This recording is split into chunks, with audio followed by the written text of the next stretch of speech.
Fala aí galera, beleza? Mais um vídeo aí pro nosso canal Família Print Car. Pessoal, chegou esse Celta aí com essa lateral toda arregaçada, toda danificada, a porta também. A gente não trocou nada, galera. Fizemos a funilaria, pintura, preparação. Agora já entramos com a tinta dele, tá bom? Não consegui gravar esse vídeo aí, mas tá aí, ó. Vou deixar o resultado aí pra vocês acompanhar. Ficou um vermelho top, ficou um trampo de qualidade, tá bom? Não utilizamos muita massa, fechou? A lateral aí, ó, ficou impecável, galera.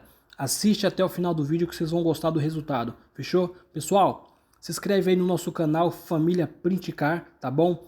Deixa seu like, compartilha, tamo junto, um abraço e fica com o vídeo aí, galera.